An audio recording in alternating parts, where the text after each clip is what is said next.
Okay, the arts part is this. Now, there are many things that happen in our lives. Okay, so I summarize it in 5 C's so everybody can remember together.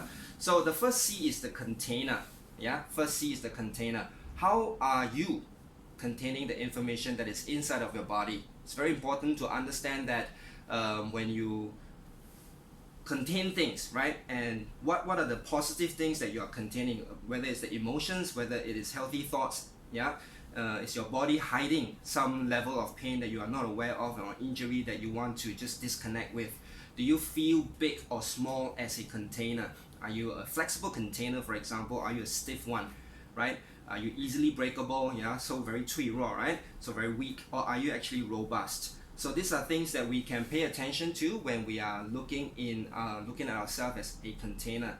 Also, we can look at ourselves as a carriage. We move from point A to point B every single day. Whether now we are in COVID, we are sitting on the living room, then walk into the kitchen, walk into the toilet, walk into the kitchen. Now, where you are going, if you have a big house, you have a yard, all right, you have a bigger space to run. But the carriage here is this: when we are really looking at ourselves, our body, carrying ourselves from these danger points to points of safety, are we doing that quick enough, or are we tardy in our response? If we're not able to do that, then I question whether we have a good carriage, right? A good carriage is something that brings us forward, right? Brings us to the future in positivity, in joy. But if you're not enjoying, how are you going to move in joy? So that's a question about a carriage, right? Next part of it is we are a channel, okay? So this whole channel here is this. We can come in all shapes and sizes. As you look at this platform right here, right? You can see the PPT, you have a circle, you have a square, you have probably a bigger one, a smaller one.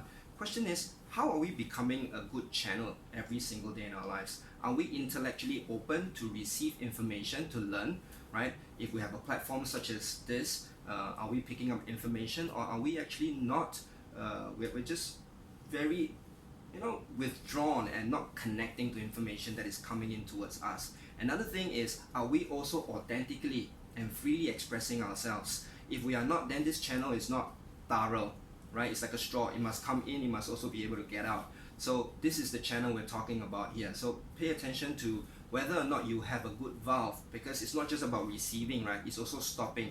So in this COVID times right here, you have all these diseases around. Are you able to say, nope, stay out of it by masking yourself, for example, right? If it's somebody just said something negative to you, are you able to shut it out and maintain your mental well-being? If you're not able to do that, then question is your valve working in this channel?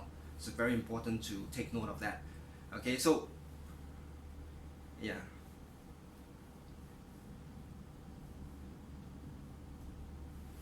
Mm, mm.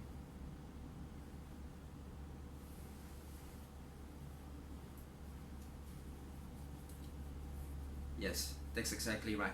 So then, moving forward is the body is actually this whole point of the body is also a communicator. How are we communicating things, right? Are you communicating to yourself positively, or are you communicating with yourself negatively? Are you kind to yourself? Are you using words and tone that are kind to you? Do you believe in yourself?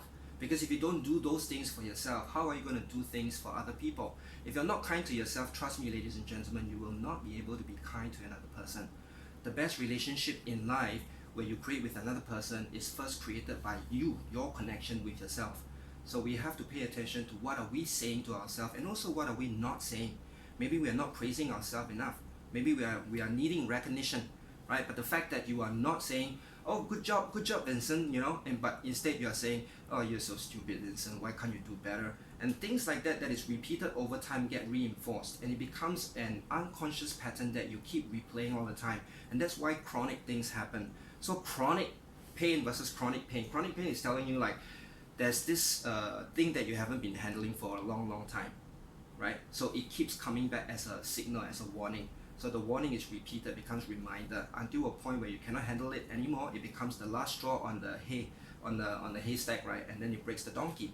So we really want to make sure that we are paying attention to how we communicate with ourselves as well as to other people. Some people say, oh yeah, my business very sway and it's not working and all that, right? Maybe it's because of the tone, how you are speaking to other people. If we don't self-reflect, we don't self-check, we don't self-inquire, then the problem will be quite big at the end. It's always other people and not us, right?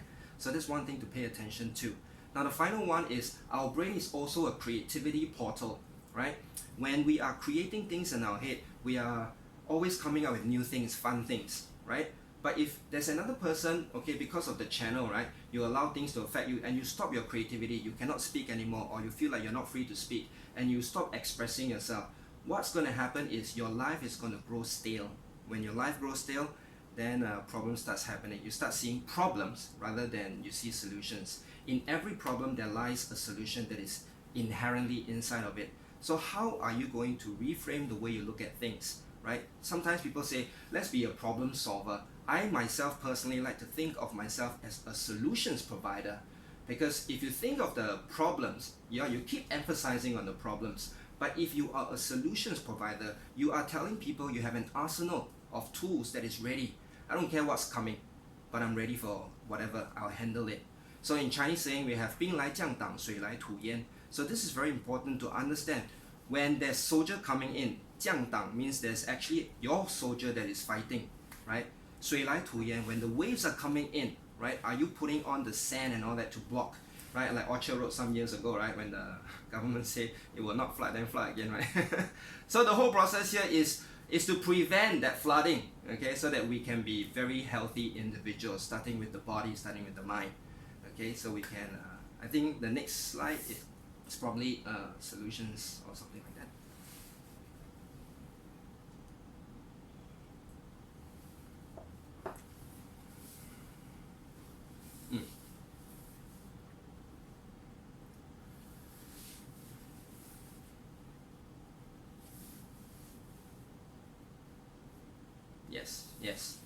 Yes. So the very important thing is, how do we solve problems? And it's actually to look at our body. So we need to tune in the body.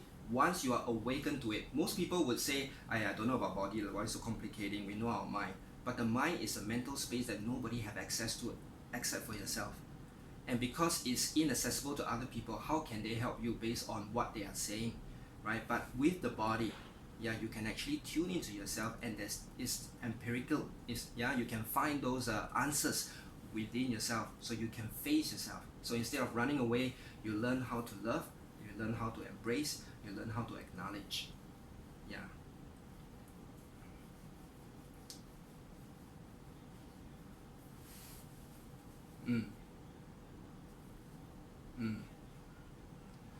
Yeah, so to summarize that as a, right, is it okay, John? Yeah, okay. So to summarize, I actually invite everybody, right, to sit comfortably wherever you are right now, whether you're sitting on a sofa, you know, if you can place your feet down on the floor, great. If you're sitting on the stool, yeah. Although I cannot quite see everybody, but because somehow my setting is I keep seeing John for the whole process. Yeah, so but it's okay. I'm thinking because it's more important for them to see me rather than to see myself. I see myself every day. Okay, now I see everybody, right? Maybe, yeah. So if everybody tune into like a side-by-side mode, and if there is a speaker that is spotlighted, right, then you might be able to see me beside my PowerPoint. But now it's not so important right now, because the information sharing is over. Now the next part is the insights that I want you to experience before you get inspired on your own, right? So if I can share something with you, ladies and gentlemen, it is about the solutions, right? So people who are unaware will not be able to say whether they feel well or feel unwell. They'll just let it pass. Before you know it, it's 10, 20 years, you know, then you cannot undo a lot of things. So it's to be conscious to it. So movement actually helps you to gain those insights. So how do we move? So ladies and gentlemen, sit down very comfortably on your, wherever you're sitting, whether it's a stool, sofa, chair, yeah, expensive one, or cute ones, funny ones, doesn't matter. So I would just want you to sit, and then you just pay attention to yourself, to your body for about 10-15 seconds. And then you ask yourself one simple question: am I breathing? And how am I breathing right now? When this space of silence is there, are we giving ourselves time to focus, or is our mind already wandering away? Because a lot of things in our life, right, that seems to be coming at us, which is external, is actually how internally we are adapting to this information. So pay attention to how you're breathing, how you are sensing your body in your natural or neutral state. And then we're going to ask ourselves the same question after the exercise and ask whether we have a different neutrality. Okay, so now that you have felt yourself for maybe quite a few moments now, right, maybe 10-15 seconds has passed, I invite you now, everybody, to move your pelvis front and back, forward and back. Right? How to move your pelvis forward and back, right? I have this thing which is like a bowl here. Okay, you're moving front and back like this, like a pelvis.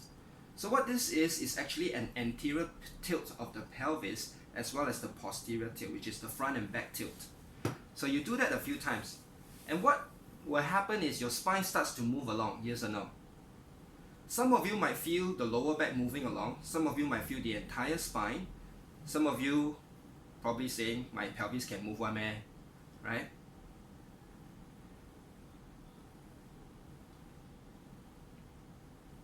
You move your pelvis and you see what happens to the rest of the body.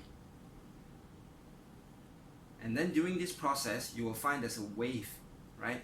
You can feel the pelvis moving, and then the lower back and the mid back, and then the head. And now from here, okay, really press the sits bone down. Sits bone are the bone that you are sitting down.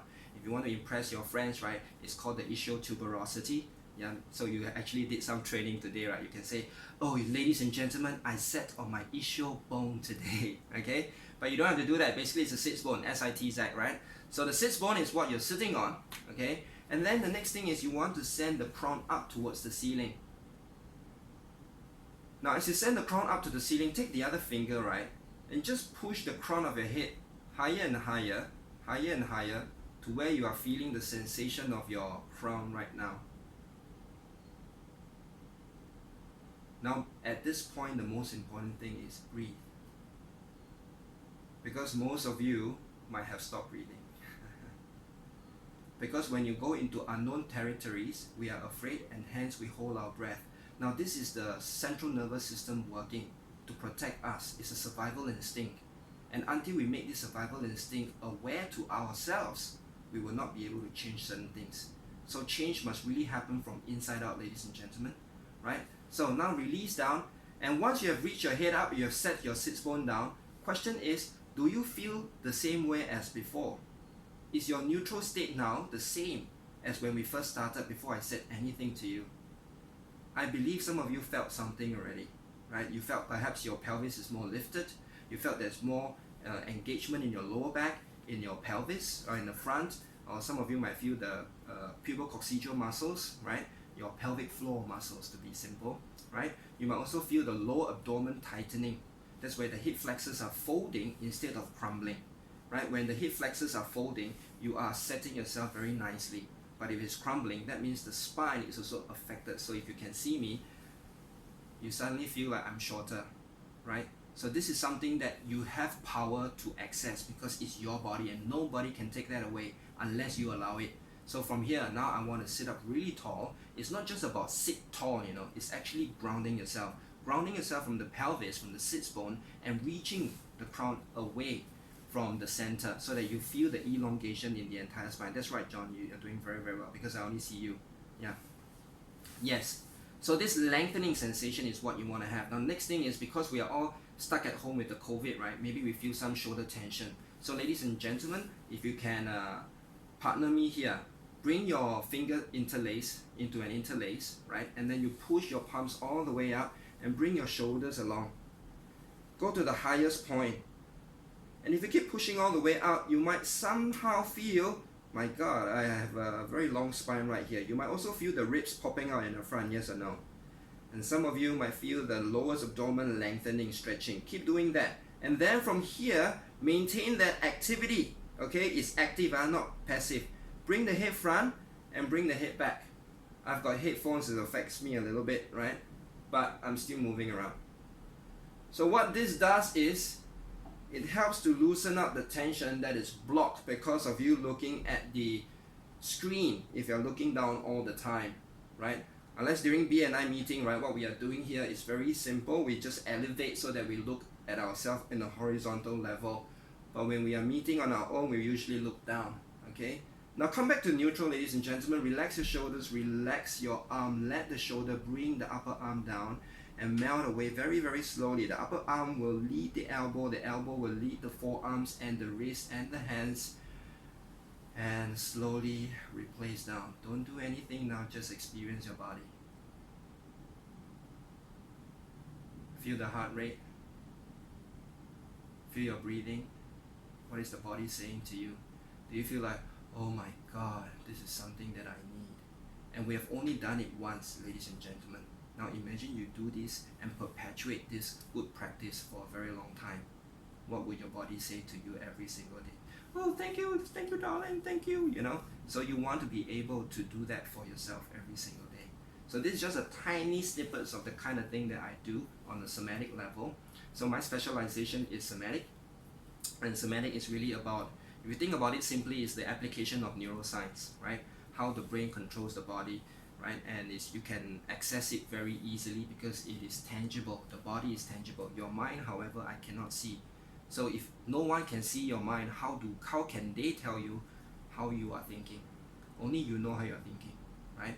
So it's a more preventative methodology rather than curative. Yeah, prevention is better than cure, right, ladies and gentlemen? So just to share this tiny bits with you, so that I'll leave the time to the next speakers. I'm very interested to listen to what they want to share.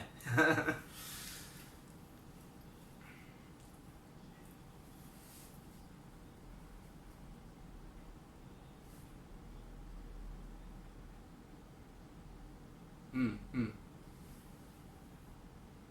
Yay. Yeah. Ooh, nice.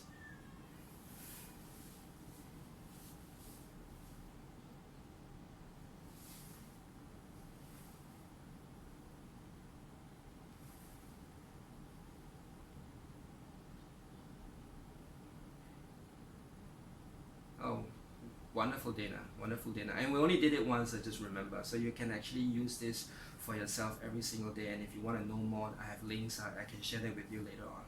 Yes, yeah.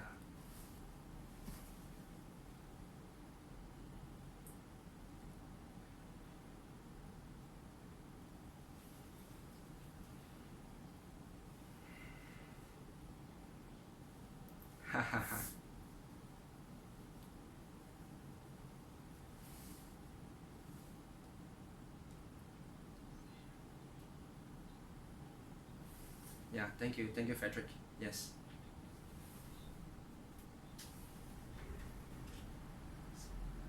Wow. Thank you. Yes, thank you. Thank you.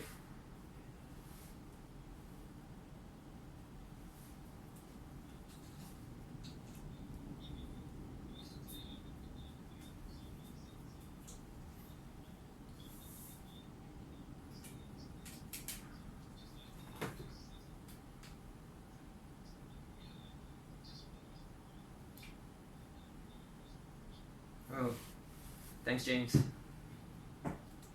Hey.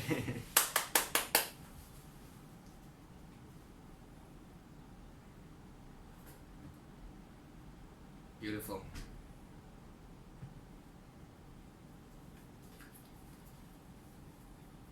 Thank you.